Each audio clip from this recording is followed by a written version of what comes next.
Welcoming Ray to the Hall of Fame is Reggie Miller. Ladies and gentlemen, Ray Allen.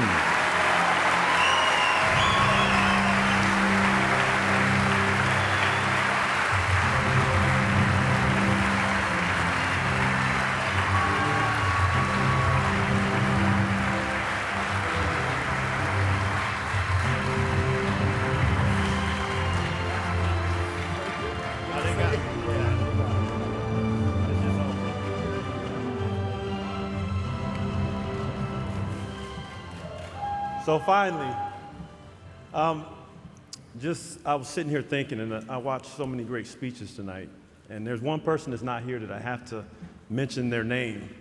That's Michael Jordan. As a 14-year-old kid, I was sitting in my bedroom, and I seen him come down the lane. He turned around, he jumped in the air, he hit somebody's body, and he threw the ball off the backboard, and it went in, and it seemed like he wasn't even looking at the hoop. And I said, I have to be able to do that. That has to be me someday. So wherever Mike is, I want to tell you that I wanted to be like Mike growing up. As I stand here on the stage today before you, I know a lot has been said about me being a great shooter, being one of the best. But what I know, this person that is presenting me tonight, Reggie Miller, is the best shooter that I've ever seen in my life. Thank you. Reggie has had a profound effect on my early years in the NBA. I would come out on the floor thinking I was early, and he was already out there, and Reggie had a Superman shirt on. And when you see somebody, your opponent, wearing a Superman shirt, you have to ask yourself, how do I beat Superman tonight? It was impossible to guard you, Reggie. Reggie would grab my arms, and he would throw me in one direction and go in the other. And then the coach would get mad at me. And I said, Coach Calhoun didn't teach me that in college. I learned so much, and I appreciate your example, the bar you set, to be able to break your record. I didn't know this record existed. So thank you for everything you did for me and this game.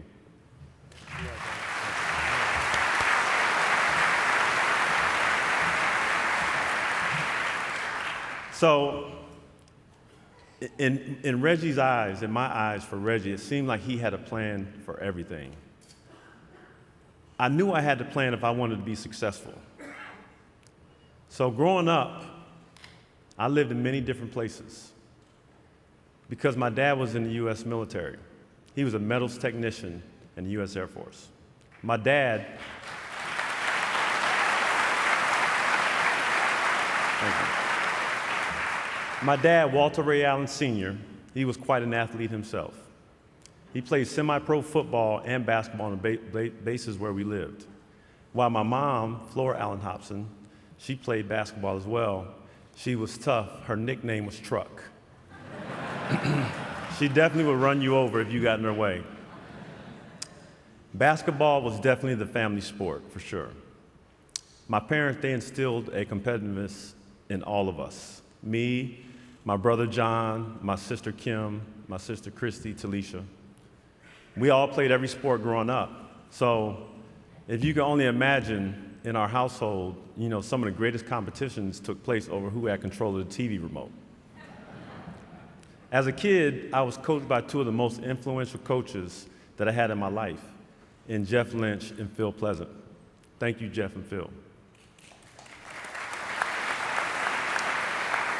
They taught me the fundamentals of the game that stuck with me throughout my whole career.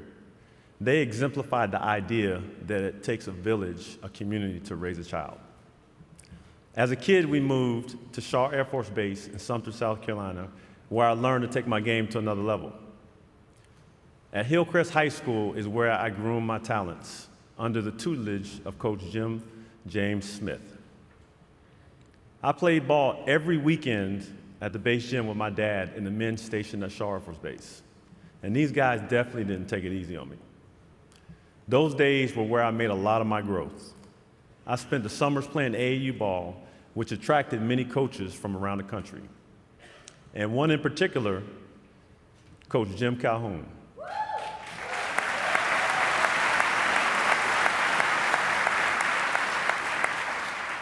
Under Coach Calhoun, I really learned how to work. I learned how to compete.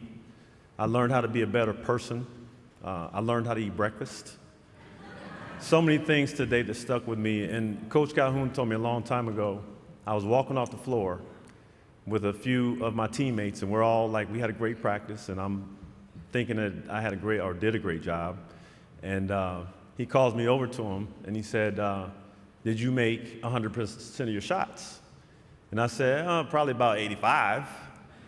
And I looked at him, he looked at me, and I knew what he was saying. He said, if you want to be special, you have to do the special things that the other players aren't willing to do. And for that example, Coach Calhoun, I thank you tremendously, because I am who I am today because of you.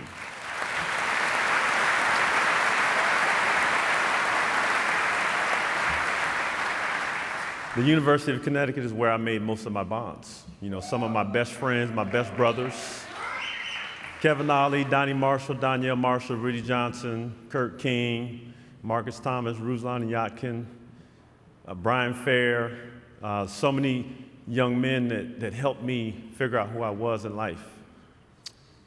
From the University of Connecticut, I move on to be drafted number 5 in the NBA draft. And my first stop was Milwaukee, Wisconsin, where I spent 6.5 great years. I had incredible teammates there in Glenn Robinson, Vin Baker, Sam Cassell, Tim Thomas, Michael Redd, to name a few, and Chris Ford was my coach. I had some incredible individuals that taught me how to play the game of basketball. And from there, I moved to Seattle, Washington. And I spent 4.5 great years in Seattle as well. In that time, I really learned how to be professional and how to be a leader. I made a few all-star teams. I played a few games into playoffs, but never did I reach the ultimate prize. It wasn't until my 12th year in the NBA, first as a Boston Celtic. And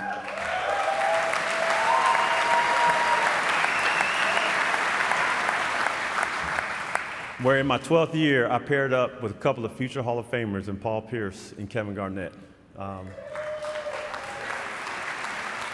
Never in my wildest dreams would I have imagined that I would have been on that stage the way I was. So for all of this to happen, it took basketball mind and Danny Ainge to make this possible. So thank you, Danny.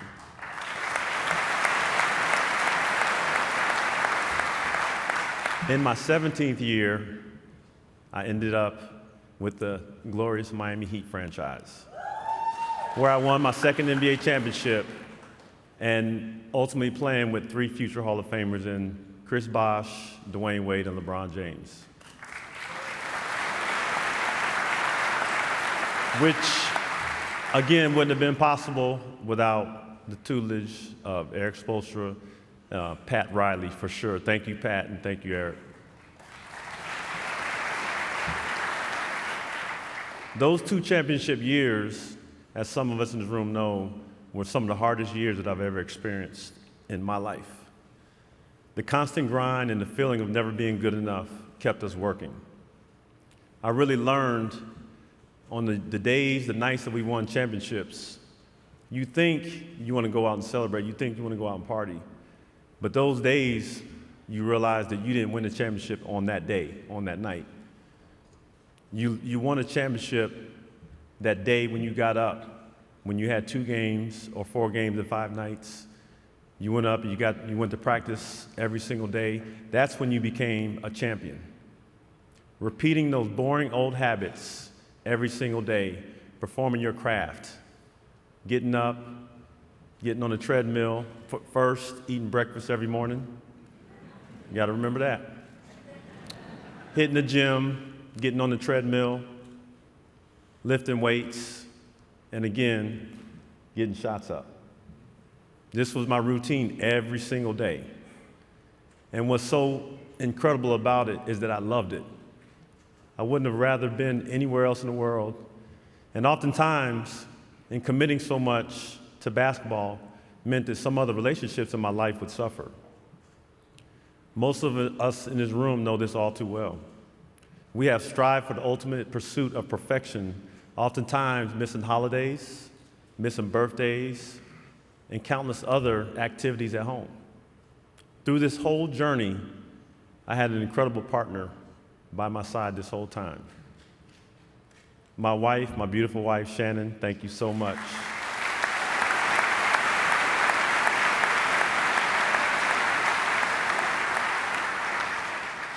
You have been the ultimate partner, GM, fan, ball kid, whatever it is, you did it. And as many people have seen what I've done on the court, it was always you behind the scenes that made my pregame meal. I left my shoes at home, you brought them. It was you that made the sacrifice, and without you, I wouldn't be where I am today, so thank you.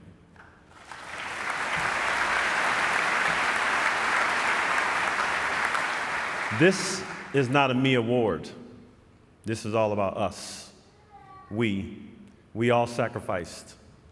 My mom, Flo, thank you, Mom. Everything that you've done for me, you've instilled greatness in me. Even when I didn't know I had it, you told me, there's nobody better than you. So thank you.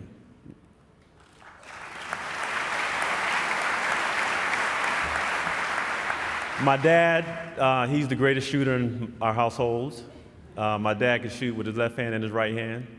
But when I truly knew that I was doing something with my life and my career, we were playing against each other. And my dad we used to go to the gym every Saturday and Sunday mornings. And my dad left me this one morning. And I was mad that he left me, but I called my other friends up and we met him at the gym. And so what was bad for him was that we ended up being on opposite teams. And this was the first time he saw the bottom of my tennis shoe. How do you dunk on your dad and not feel bad about it? But I honestly felt like I arrived at that moment. So a lot of my expertise and my growth comes from Walter Ray Allen Sr., so thank you, Dad.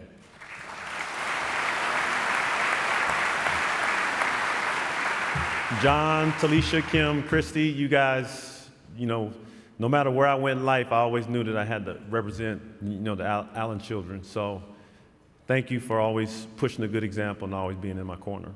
You gave me the courage to go into the world and be the player that I knew I could be and the one that you knew I could be.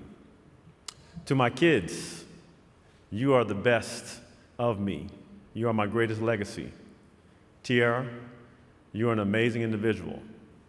You've helped me stay focused when you came into my life as I was a kid myself. Your spirit is amazingly bright, and I believe you will change the world. Ray Ray, you constantly impress me with your kindness and with your passion. I always tell you that you can do whatever you choose because you are a warrior. Walker, you have the biggest heart and the greatest joy of anyone in the world. I love to see when you walk through the door. Hence your name, Walker. You're always walking through the door, and I love it. I love when you come through the door with that huge smile on your face. Winnie, you remind me most of myself. You have such a kind soul, and you have an awesome spirit, and you're an amazing big brother. Winston, my baby boy, you have such a great heart. You keep all these boys in line. Your smile is so contagious, and when I see it, I know all my troubles will go away. I love all of you. All of you kids are my greatest legacy. I learned in life that our kids pay attention to everything we do, everything we say, and everything we don't say, and everything we don't do. So I have to be an example to these young people at all times, and we got to make sure that we're a great example to the kids in our lives at all times, because we do set the tone and the example in all of our communities.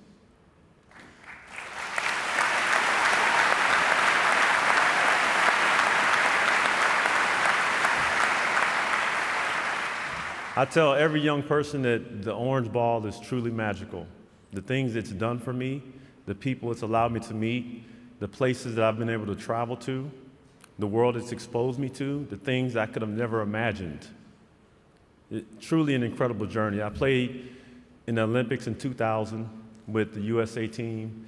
Thank you, USA Basketball, for holding a place for me and allowing me to stand on that stage as a representative and ambassador of this great country, and all my great teammates that I played alongside. It's been an amazing ride, and at this moment I want to just say thank you to everybody that's been a part of it. I learned everything I know just from watching the guys that I've played alongside in every city. I want to thank all the coaches that I've had in my NBA career. There's so many to name. I've had a couple coaches that get fired, but we still love them as well. Doc Rivers, Bob Weiss, Mike Longobardi, T. Lue, Chris Ford, Eric Spoelstra, Nate McMillan. There's so many to name, and so many people have influenced me. And as I sit here, I still hear these coaches in the back of my head telling me to get back on defense. You know, I wake up in the morning thinking I need to get back on defense. I want to thank all the people from all the bases that I grew up with. Castle Air Force Base, California. Ramstein Air Base, Germany. Bentwaters Royal Air Force, England. Edwards Air Force Base, California. And Shaw Air Force Base, South Carolina. Thank you to all the enlisted men and women around the world serving our country.